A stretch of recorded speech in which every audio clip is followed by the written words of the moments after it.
Saludos cordiales. Mi nombre es Reina Maribel Castillo de Solórzano, investigadora principal de los factores de riesgo prenatales y alteraciones sensoriales presentes en los niños de 2 a 5 años con alteraciones de lenguaje que asisten al Centro de Rehabilitación Integral de Occidente, CRIO. Para comenzar hablándoles un poco de la investigación y de qué se trató, una señal temprana de que algo anda mal en el cerebro es el retraso en el lenguaje en algunos niños. ¿Por qué razón pasa esto? Algunos de estos niños no escuchan bien, tienen problemas auditivos y pareciera que las palabras se extravían en el camino. Por lo tanto, puede conducir a un problema del lenguaje. Debido a que ellos no han escuchado cómo se pronuncian las palabras, no saben cómo pronunciarlas tampoco. Si el mensaje de los ojos y las manos no es claro, el niño no podrá colorear sin salirse de la línea. Si usted le indica o le da indicaciones a ese niño, no podrá ni siquiera borrar en un cuaderno. Entonces todas estas cosas son importantes y todo tiene que ver con el desarrollo del lenguaje y también el sistema sensorial de estos niños. Si no se desarrollan de la manera adecuada, por lo tanto tampoco va a haber un desarrollo del lenguaje adecuado. Dentro de los objetivos que nos teníamos planteados en la investigación estaba indagar los factores de riesgo durante el periodo prenatal de aquellas madres de los niños que asisten al Centro de Rehabilitación Integral de Occidente, CRIO, identificar las alteraciones sensoriales en los niños con problemas de lenguaje. Y en cuanto a la metodología, el tipo de estudio es no experimental con un alcance descriptivo y su prolongación en el tiempo es de tipo transversal, la cual pretendía describir los factores que predisponen las alteraciones del lenguaje de los niños de 2 a 5 años que asisten al CRIO. El universo de estudio estuvo conformado por un total de 140 personas, 70 madres de estos niños y los 70 niños que asisten a las terapias en el CRIO. También para recabar la información fue necesario tomar en consideración ciertos aspectos o criterios de inclusión.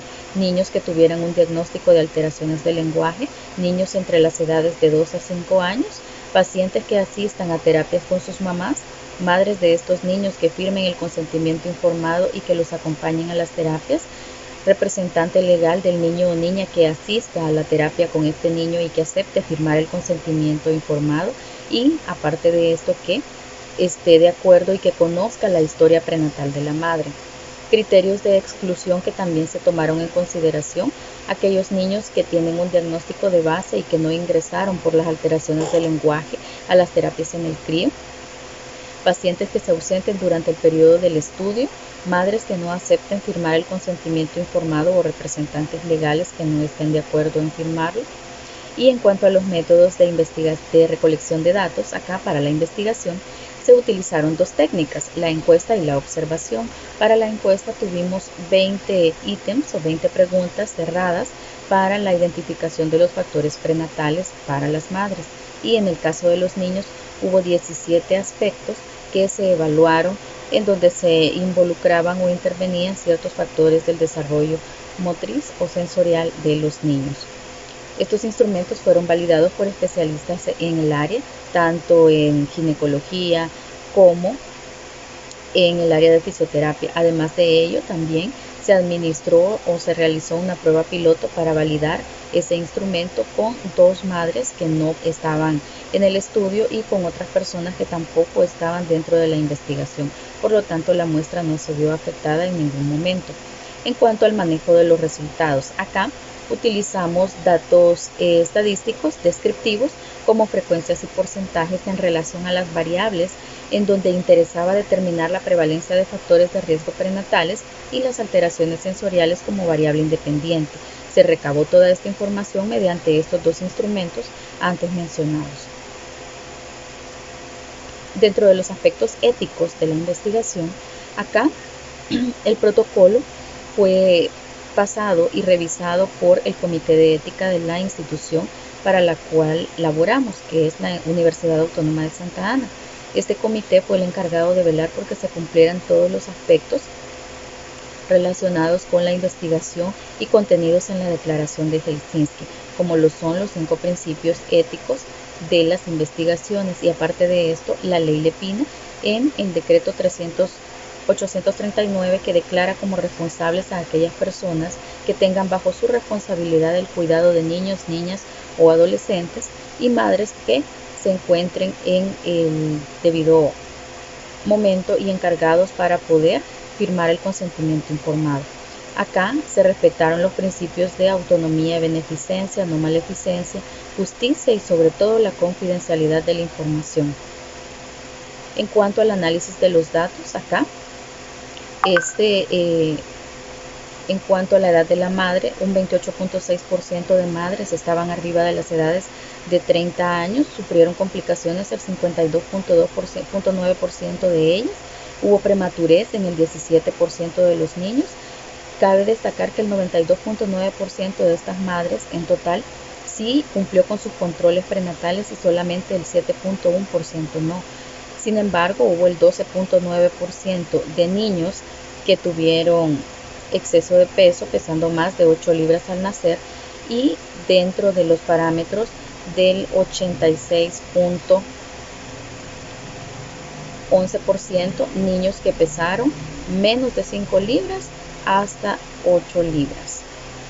También es importante destacar que de estas mamás 25% fueron sometidas a cesáreas debido a partos prematuros porque sufrieron algún tipo de complicación durante el embarazo.